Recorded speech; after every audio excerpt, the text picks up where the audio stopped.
Here's a Q&A question. This is from Kevin Rodriguez. What do collectors do once they have gotten most of what they want? I've noticed games at my local store there for months now. Is retro collecting slowing down? It's tough to gauge entirely, but I will say this. For a long while, the demand of retro gamers in terms of the supply out there was not being kept up. Therefore, the glut of sellers getting into the market and resellers and people establishing stores and eBay stores, that filled the hole. And that was good because then you had people finding the games, delivering the games to these people, probably at a much quicker rate. That allowed the hobby to expand. The problem, though, I think the past probably 3 years, is that the number of sellers proportionally now has outpaced the number of new collectors getting into retro video games and players.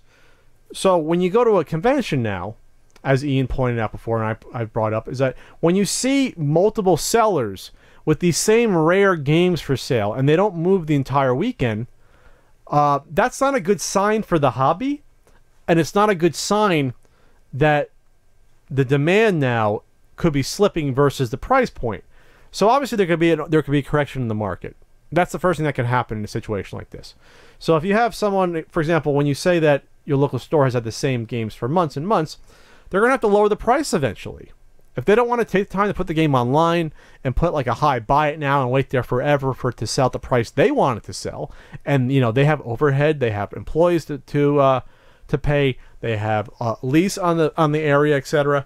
They have to make money. They have to sell games. This isn't new merchandise that, you know, if it doesn't move, you wholesale it, you take a smaller loss. A lot of times when these retro stores get going, they have to pay. If they have to pay a lot for the games coming in, that means they have to make more to keep the same margin, and that's tougher when it's something like a used games where the price fluctuation can be massive.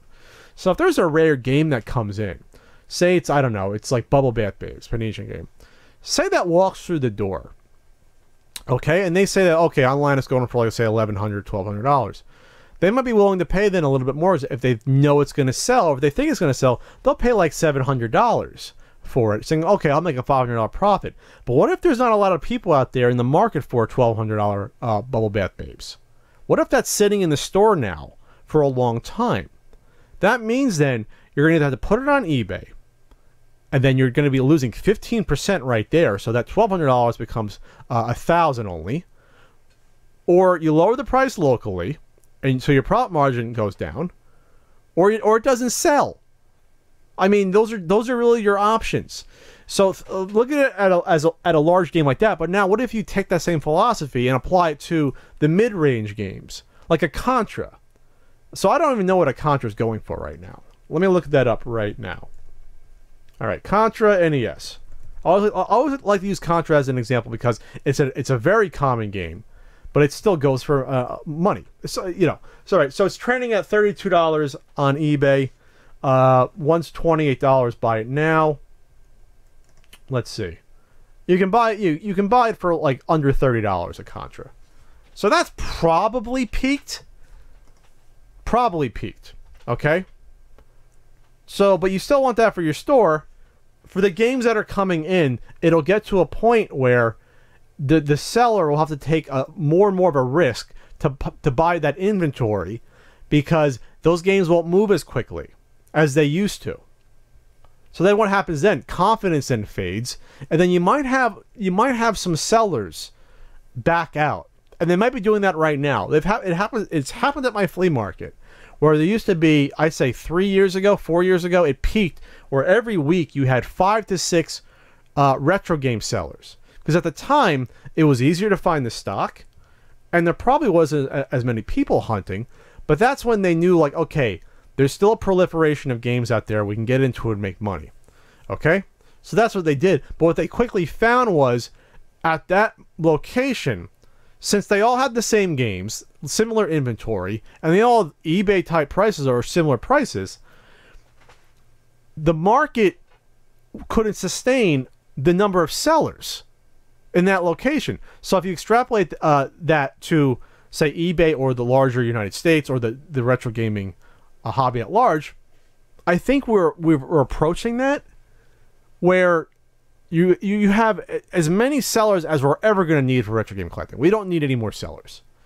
There's big sellers like Lukey Games out there, Sosa Games that are huge enterprises. They get games by the truckload. We don't need more of them. There's so many mom and pop eBay sellers out there now.